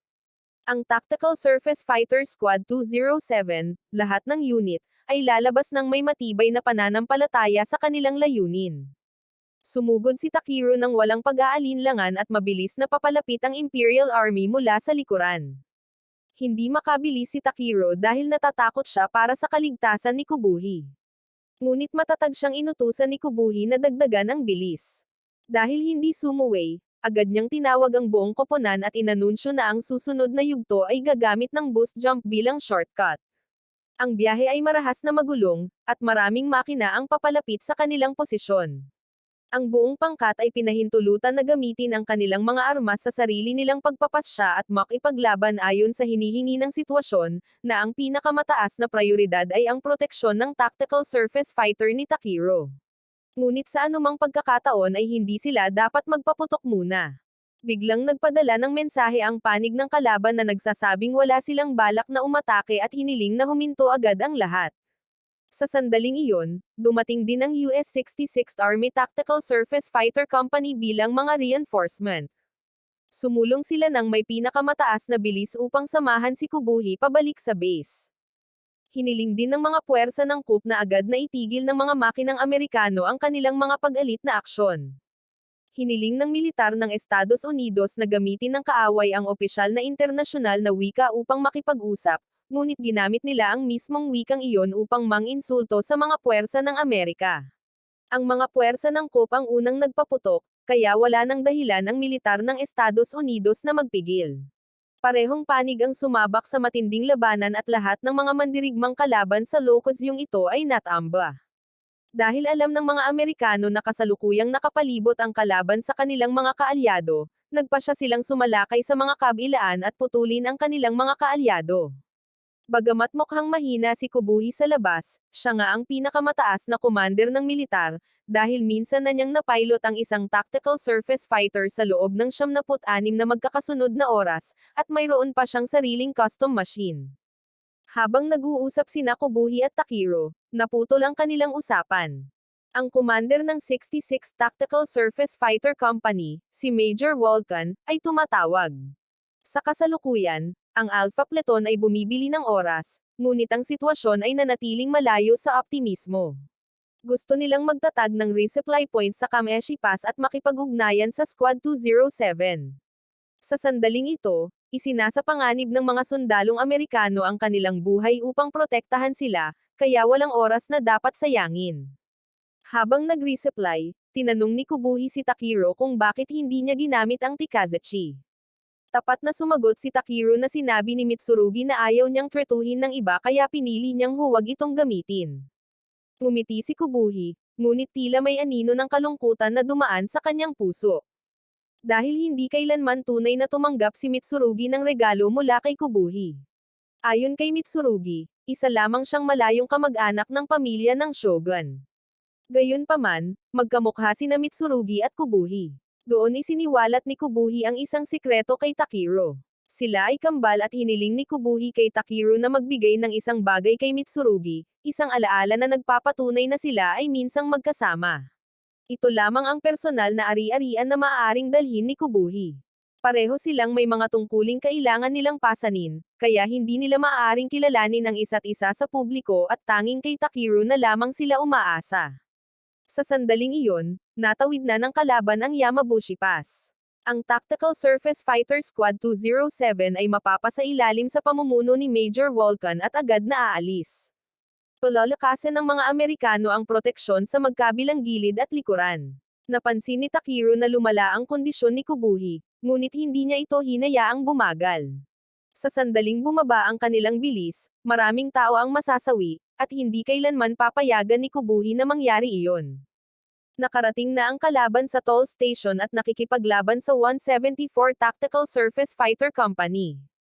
Hindi nila inisip kung magbabago ba ng direksyon ang kanilang panig at humahabol na lamang sa pinakamabilis na bilis. Sa isang iglap, pinaghihinalaan ni Takiro na nailathala na ang impormasyon ng operasyon. Gagamitin ng mga Amerikano ang pinakamabilis na bilis para makalusot. Kapag nalampasan na nila ang Hakowa, wala nang magagawa ang kalaban para pigilan sila. Ang pangunahing prioridad ngayon ay ang pigilan si Kubuhi na mahulog sa mga kamay ng mga rebelde. Mahalaga ito para sa kinabukasan ng sangkatauhan. Lahat ay mahigpit na nakatali na parang tali ng pana. Nakarating na ang kalaban sa toll station, ngunit dahil kasama nila si Kubuhi, hindi sila maaaring kumilos ng padalos-dalos. Nag-aalala si Takiro na ang tunay na layunin ng kalaban ay hindi ang ibalik si Kubuhi, kundi ang hayaang may mangyari sa kanya at isisi sa militar ng Amerika. Inutusan ni Vulcan ang kanyang mga puwersa na bumuo ng isang pagkubkob at makipaglaban sa kalaban. Lumaki ng hindi normal ang bilang ng mga kalaban at hindi alam ni Takiro kung makakalusot siya sa linya ng labanang ito, ngunit wala ng paraan para bumalik ngayon at ang tanging paraan ay ang pagsulong. Tumilapon ang Squad 207 sa kalangitan na parang palaso, matagumpay na naalis ang toll station. Matagumpay ang transit at hindi na sila maputol ng mga puwersa ng rebelde. Ngayon, kailangan na lang nilang dumaan sa mga guho ng Fujimiday. Mula roon, lilipad sila ng mababa sa lambak, na magpapagaan sa pagod ni Kubuhi. Ngunit ng mga sandaling iyon, nawalan na ng malay si Kubuhi. Sa kabila ng pagtanggap ng mga karagdagang sundalo, hindi pa rin napigilan ng mga puwersa ng coup si Kubuhi. Ang kanilang unang squad ay tuluyang nalipol at personal na pumasok sa labanan si Kemaki. Hindi kailanman inakala ni Sukaji na ang unang tunay na pagsubok sa labanan ng bagong OS ay laban sa kapwa-tao.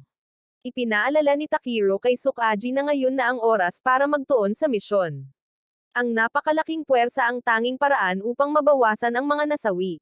Sila ang mga espada na nagpoprotekta sa sangkatauhan, kaya kung mayroon mang humahadlang, beta man or tao, kailangan itong lipulin. Pinamumunuan ni Kemaki ang isang pangkat na sumusulong, determinadong sakupin ang posisyong ito upang makapagpadala siya ng mga karagdagang sundalo patimog. Pinamunuan ni Azumi ang kanyang squadron sa labanan sa panig na ito. Ginagawa ni Mitsurugi ang kanyang makakaya upang palakasin ang moral ng kanyang mga sundalo upang ipagpatuloy ang kanyang plano. Lumala ang pagkahilo ni Kubuhi at hindi pa siya nagsusuka, ngunit kahit isang beses ay maaaring magdulot ng hirap sa paghinga at dehydration. Simula nang sumiklab ang labanan, hindi pa nakatulog si Kubuhi kahit isang beses, kaya ang kanyang katawan ay nasa mahinang kondisyon na. Kailangan nilang bawasan ang paggalaw ng mga tactical surface fighter upang makabawi si Kubuhi. Naisip ni Takiro na napadpad ang kanyang mga iniisip kay Mitsurugi at sa sinabi sa kanya ni Kubuhi. Matagal ng tradisyon ng pamilyang Kubuan na ituring ang nakababatang kambal bilang isang hindi gustong bata. Dahil dito, kinuha si Mitsurugi mula sa pamilya ng siya ay ipanganak at ibinigay sa isang malayong sangay, ang pamilyang Mitsurogi, bilang isang ampun na anak. Pinalaya sa pamilya at pinagbawalang magsalita tungkol sa kanyang tunay na pagkakakilanlan. Gayunpaman, nang magkaroon ng problema, inaasahan siyang magsisilbing body double ni Kubuhi. Itinuro ito kay Mitsurugi mula pagkabata dahil lamang sa siya ay nakababatang kapatid ni Kubuhi. Maging ang kanyang pagkakalagay sa Squad 207 ay naging isang pampulitikang kasangkapan. Ang presensya ni Mitsurugi sa base ng Yokohama ay nagsilbing patunay ng tiwala ng Japan sa United Nations. Sa madaling salita, isa siyang bihag. Gayunpaman, walang hinanakit si Mitsurugi kay Kubuhi, dahil pakiramdam niya ay mas naiintindihan niya ang sakit na nararamdaman ni Kubuhi kaysa sa sinuman. Nang mapanood niya ang balita tungkol sa Mount Tengen, galit na galit si Mitsurugi. Muling isinugal ni Kubuhi ang sarili niyang buhay para sa kapakanan ng mga tao at pinatunayan nito na pareho sila ng puso. Sa sandaling iyon, naputol ng mga utos ni Vulcan ang iniisip ni Takiro. Nagpasya si Vulcan na bigyan ng pampakalma si Kubuhi at magpatuloy sa pagkilos. Hindi hinabol ni Kemaki ang grupo ni Azumi, sa halip ay nilayon niyang makalusot mula sa kaliwang flank at tapusin sila. Gayon din ang pagiging mapagmatsyag ni Azumi, inutusan ang kanyang squadron na gamitin ang kanilang kakayahang kumilos upang guluhin ang kalaban, umikot upang palibutan sila. Ang tactical na liksi ng mga tactical surface fighter ay nagdulot ng kaguluhan sa kalaban. Sa isang sandali ng labis na kumpiyansa, tinamaan si Muka ng isang atake mula kay Kemaki. Ito naman ang nagpatibay sa moral ng mga tropa ni Kemaki. Si Mitsuki ay sumugod ng mag-isa sa galit, na naghahangad na ipaghiganti ang kanyang nabuwal na kasama. Hindi rin makatanggi si Azumi at sumugod upang harapin si Kemaki ng harapan. Samantala, nag-aalangan pa rin si Takiro na ibigay ang gamot kay Kubuhi. Bagamat sinanay siya sa paggamit ng high-dose triolam bilang karaniwang gamot para sa matinding pagkahilo, ang pamamaraan ay may dala ring mga panganib ng pagluwag ng kalamnan, hirap sa paghinga, at sa pinakamasamang kaso cardiac arrest. Kung ibibigay ba ito ay nangangailangan ng maingat na pagsusuri sa bawat kaso. Nagsalita si Tsukuyomi upang pigilan si Takiro sa pagbibigay ng gamot kay Kubuhi, dahil ito ay magiging lubhang mapanganib dahil sa kanyang kasalukuyang kalagayan. Tumutol si Vulcan, na nangangatwiran na si Tsukuyomi ay isa lamang tagamasid sa operasyong ito, at ang kanyang mga opinyon ay walang autoridad. Naniniwala si Vulcan na ang pinakamainam na pagpipilian ay ang umalis sa larangan ng digmaan sa lalong madaling panahon. Sumabog ang mainit na pagtatalo ni Vulcan at Tsukuyomi. Pumasok din si Morima upang hikayatin si Vulcan na kung may mangyari kay Kubuhi, lalala lamang ang sentimentong anti-Amerikano sa mga tao. Ang kinalabasang iyon ay hindi sulit sa panganib at pagsisikap na ipinuhunan ng gobyerno ng Amerika sa operasyong ito. Sumigaw si Vulcan, tinawag ang Japan na isang talunan na bansa. Sa panahong nahaharap ang sangkatauhan sa pagkalipol, hindi pa rin nila matanggap na sila ang kahinaan ng depensa ng malayong silangan at sa halip ay isinuko ang kanilang sarili sa isang walang kabuluhang digmaang sibil, na nagsasayang ng lakas at oras sa pakikipaglaban. Tumanggi si Vulcan na tanggapin ang pagbagsak ng kanyang mga nasasakupan para lamang sa kapakanan ng bansang ito. Dapat sana ay nakipaglaban ang mga sundalong iyon sa Beta upang protektahan ang sangkatauhan. Bagamat lubos na naunawaan ni Takiro na hindi mali ang mga sinabi ni Vulcan, hindi pa rin niya magawang kumilos. Sa panig ni Azumi, lumalala ang sitwasyon. Ang pagkasawi ng kanilang kasama ay yumanig sa moral ng lahat. Muntik nang mawalan ng buhay si Amy, na nailigtas lamang sa pamamagitan ng napapanahong interbensyon ni Azumi mula sa malayo. Malakas na sumigaw si Azumi, na nagpabalik sa kanilang katinoan at nagpasya ang lahat na mabuhay at umuwi ng sama-sama. Sa panig ni Takiro, hindi pa rin siya makapagdesisyon. Sa panahong huminto sila upang magpahinga, maraming kakampi ang bumagsak, at desperado na si Vulcan na bumalik sa base. Naunawaan ni Tsukuyomi na matapos ang pagkatalo ng Japan sa digmaan laban sa Estados Unidos, na wala ang pagmamalaki ng bansa, gumuho ang politika nito, at iniwan itong napakasama kaya't niyuyurakan ito ng mga dayuhang kapangyarihan. Gayunpaman, ang katotohanan na ang buhay ng mga sundalong Amerikano ay nanganganib ay dahil nais ng gobyerno ng Estados Unidos na ibalik ang impluwensya nito sa Japan. Ang mga reklamo ni Vulcan ay walang iba kundi reklamo ng buwaya. Malakas na sinabi ni Tsukuyomi sa mga puwersa ni Vulcan na bumalik sa kontinente ng Hilagang Amerika kung saan sila magiging ligtas. Si Morima, na nagsasalita para sa United Nations, ay nagbabala kay Tsukuyomi na ang kanyang mga pahayag ay sadyang mapang-uyam at hadlang sa operasyon. Ang mga salita ni Morima ay lalo lamang nagpatindi ng sitwasyon. Hinimok ni Azumi si Kemaki na sumuko upang wala ng dam-anak na dugo ng walang kabuluhan, ngunit tinawag ni Kemaki si Azumi na isang traidor at lalong nabaliw. Natapos ng squadron ni Azumi ang kanilang misyon, na inalis ang lahat ng mga kaaway na dala ni Kemaki. Pagkatapos ng mahabang pagtatalo, sa wakas ay napagtanto ni Vulcan na ginagawa ni Tsukuyomi ang lahat para makakuha ng oras para makapagpahinga si Kubuhi. Sa ngayon, nagkamalay na si Kubuhi at mahinang hiniling kay Takiro na ibigay ang iniksyon. Ayaw ni Kubuhi na sayangin ang oras at hayaang mas maraming buhay ang mawala ng walang kabuluhan. Malubhang nasugatan si Kemaki, ngunit tumanggi pa rin siyang sumuko. Naniniwala siyang ang ginagawa niya ay ang pag-alis ng dumi sa bansang ito. Sa mismong sandaling iyon, lumipad ang mga eroplano mula sa mga puwersa ng coup sa kanilang posisyon. May dala silang malaking bilang ng mga tactical surface fighter na pinamumunuan ni Sehiri, na humaharang sa grupo ni Takiro. Hiniling ni Sehiri na isuko nila si Kubuhi at sumang-ayon sa isang 60 minutong tigil putukan. Kung wala siyang matatanggap na tugon pagkatapos ng oras na iyon, gagamitin niya ang lahat ng paraan upang malutas ang sitwasyon. Matapos kumonsulta kay Yuyoki, tinanggap ni Paul ang tigil putukan. Pagkatapos ay inilabas ni Takiro si Kubuhi mula sa tactical surface fighter. Hindi niya maintindihan kung ano ang sinusubukang makamit ng mga puwersa ng coup, ngunit hindi siya mag-aatubiling unahin ang tagumpay ng buong sangkatauhan. Sa loob ng 60 minutong tigil putukan, bumaba ang lahat mula sa kanilang mga tactical surface fighter upang magpahinga. Nagkataong nakatagpo ni Mikaela si Tesliv, isang unang tinyente sa militar ng Amerika. Dahil sa kanilang pinagsamang kalagayan, mabilis na naging magkaibigan ang dalawa. Natakot si Mikaela na ang kanyang ama ang nagtulak sa lahat ng iba pa sa gulo na ito. Tahimik ding umiyak si Tesliv ng mag-isa, namimiss ang kanyang ama. Pinatawag ni Kubuhi si Takiro, gustong malaman kung bakit siya nag-alangan na gamitin ang Triolam. Walang imak si Takiro at sinabi ni Kubuhi kay Takiro na balang araw ay mas matataas siya kaysa sa iba. At pagdating ng panahong iyon, maraming desisyon ang kakailanganin niyang gawin. Hindi laging may landas na magpapasaya sa lahat. Kung sakaling maligo siya ng landas at huminto, kakailanganin niya ng lakas ng loob na balikan kung saan siya nagsimula. Hindi niya dapat itanggi ang mga mantsa sa kanyang sariling mga kamay, ni hindi niya dapat itanggi ang mga responsibilidad at pasanin na kanyang dinadala. Matapos magpaalam, pinaalis ni Kubuhi si Takiro. Ngunit hindi siya umalis at nanatili siyang tahimik, nag-iisip ng matagal. Pakiramdam niya ay kahit siya ay Hapones, wala siyang sapat na pagmamahal sa kanyang bansa. Bumangon si Sehiri dahil gusto niyang baguhin ang Japan ngunit may mas mahalaga pa kaysa sa lahat ng iyon. Ang lahat ng lakas ng sangkatauhan sa pakikipaglaban ay dapat ituon sa pagtalo sa beta. Ang kinabukasan ng Japan ay maaaring isantabi muna pansamantala at sa ngayon, kailangang magkaisa at talunin ng sangkatauhan ang beta. Wala sa mga miyembro ng Squad 207 ang may hawak ng ordinaryong posisyon.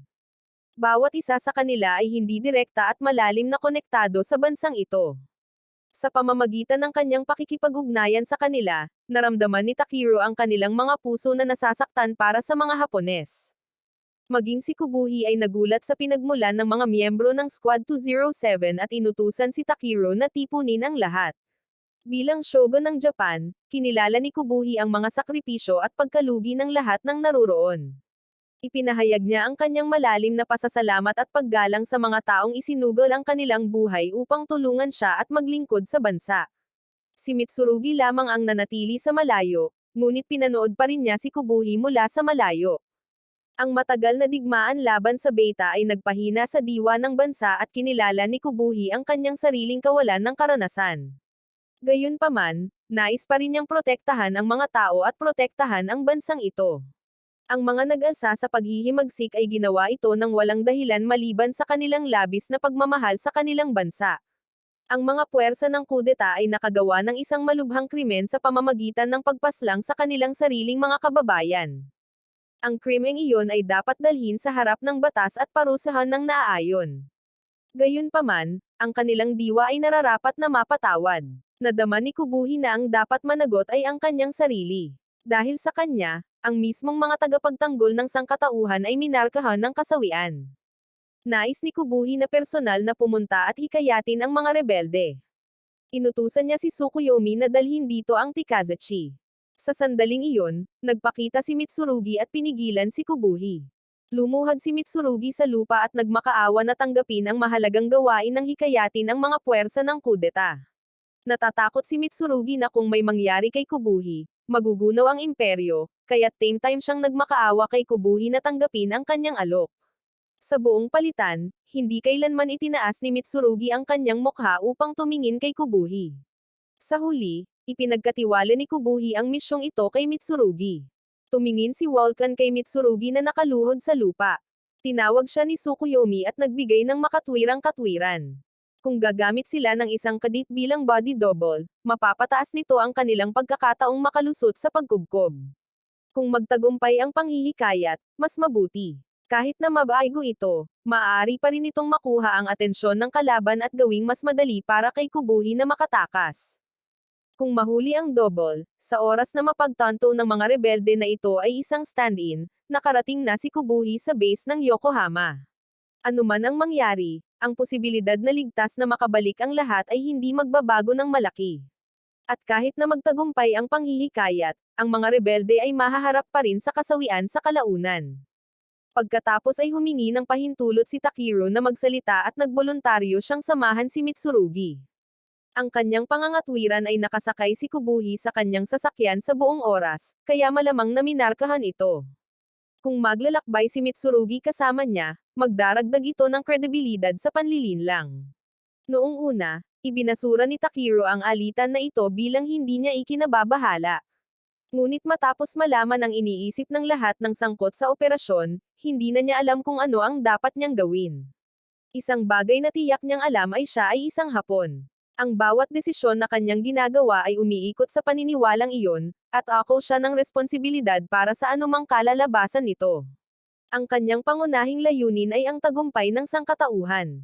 Tila naiintindihan ni Vulcan ang kanyang pangangatwiran, ngunit ang pagpapadala sa kanya ng mag-isa ay magmumukhang hindi natural.